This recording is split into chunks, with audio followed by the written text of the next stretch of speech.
Depresyon. Isang napakahirap na sitwasyon. Akala nila hindi totoo, pero unti-unti kang pinapatay nito. Akala ko, hindi na ako makakaahon, pero maraming salamat, Panginoon, dahil ako ay muling nakakabangon.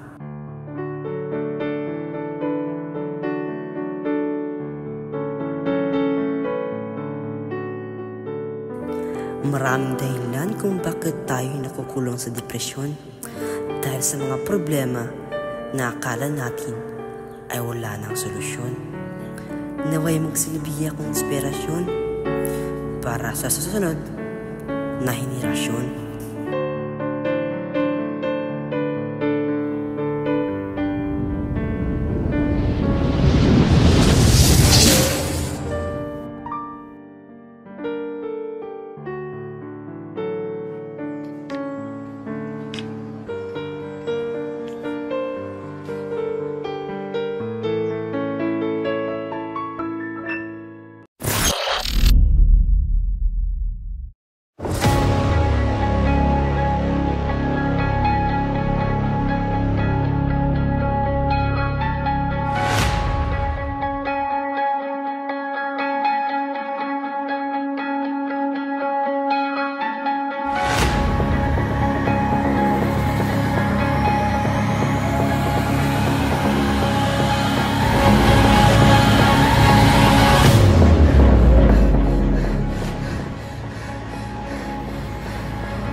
Nahuli ng estudyante ang kanyang boyfriend matapos ikalat sa porn site ang kanilang sex videos.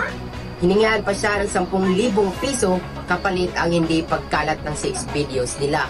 Pagkaabot ng money, kayong dalawa, huwag niyong gagayahin yung nasa TV Nalilintikan talaga kayo sa akin. Hindi alam na pinagsamantalahan na pala siya ng kanyang nobyo. Hiningahan pa siya ng 10,000 piso kapalit ang hindi pagkalat ng sex videos nila. Ano ba? 10 oras ng gabi. Matulog ka na nga. Kwento ni Lisa na lasing siya at hindi alam na pinagsamantalahan na pala siya ng kanyang nobyo.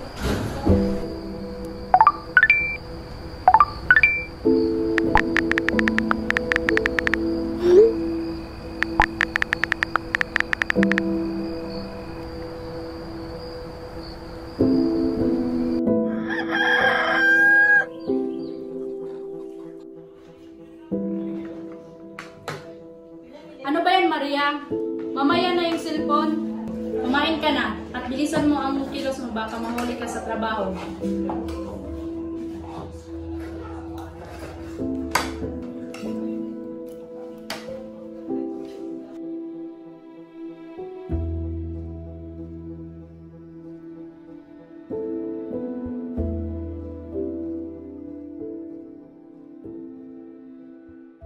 Maria, hintay!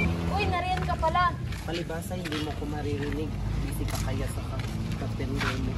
Alam mo ba na magkikita na kami ng lalaking ikinukwento ko sa'yo na ka-chat ko sa Tinder? Ha? Talaga? Seryoso ka ba riyan? Parang ang bilis naman ata. Pagka-chat mo nga pala, makikita na agad. Ako po ba? Hindi pa naman ngayon. Halika na nga.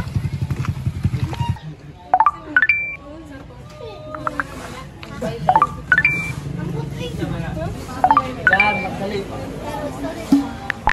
Taga Lucena. Taga. Yan, magdali.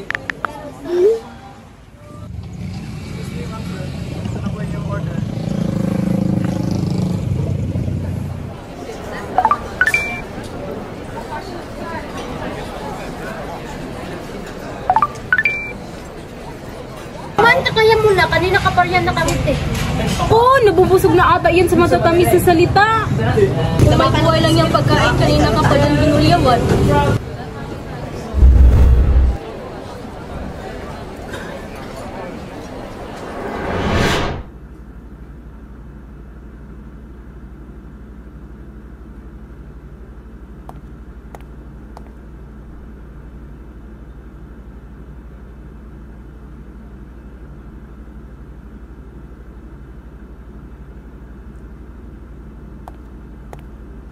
Ate, aalis ka ba?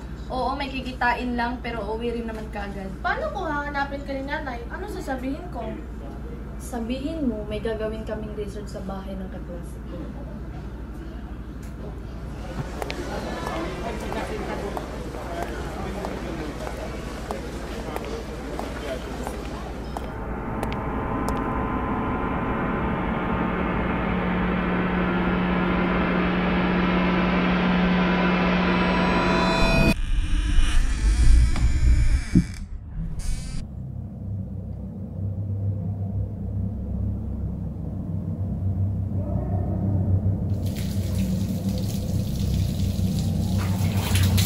Maria, ikaw ba yan? Hintayin mo ako dyan, malapit na ako dito.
Ako si Joseph, no? Nandar kay Kura ay niligtas niya ako mula sa pagpapakmatay. Isa rin ako sa biktima ng depresyon. Kaya hindi madali ma-depress. Alam nyo ba, may bago daw kumakalat ngayon na iskandal? Talaga?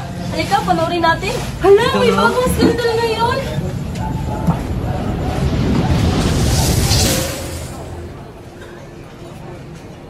Maria, ikaw ba to?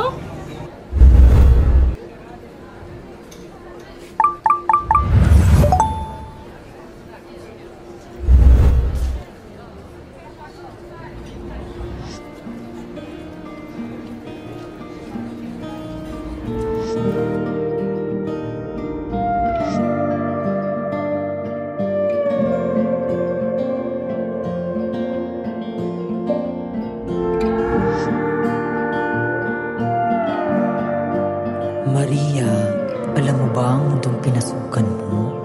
Nang dahil sa ginawa mo, mawawalan ka ng trabaho. Sinisira mo ang iyong sariling reputasyon, Maria. Babae ka, Maria. Dapat pinalagahan mo. Nang dahil sa isang pagkakamali, ay mababahiran na ng dumi ang iyong pagkatao sa mga mata nila. Maria, ito na ang huling araw mo sa trabaho dahil papalisin na kita. Ayokong masira ang imahe ng aking negosyo. Malaking pagkakamali ang iyong nagawa. Ano na lang ang sasabihin ng iyong ina sa ginawa mo, Maria?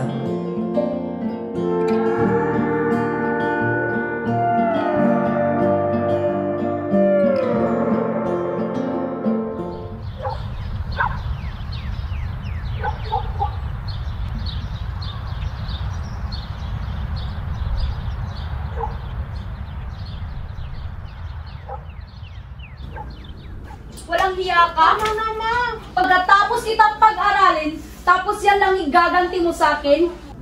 Nagpakahirap ako para mabigyan ka ng magandang buhay, tapos puro kahiyan ang binigay mo sa akin? Saan ba ako nagkulang? Sagutin mo ako! Sorry! Sorry? Para saan pa? Kahit iiyak ka pa ng dugo dyan, hindi na magbabago ang lahat. Kaya lumayas ka sa pamumuhay ko. Wala akong anak na malandi. Layas! Nakakahiya ka! Layas! Lumayas ka!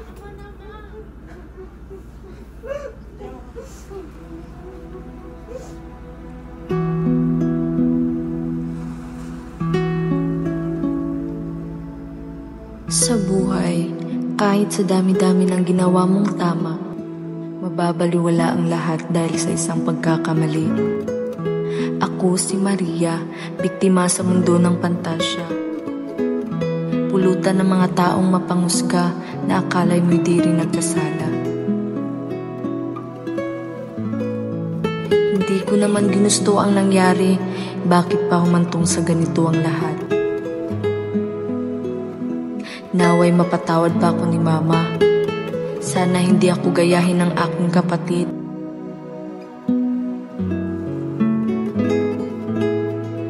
Ngayon ay maintindihan ko na ang pakiramdam ng tunay na pag-isa. Naway sa kabilang mundo ay hindi na ako husgahan dahil habang buhay na akong nakihimlay.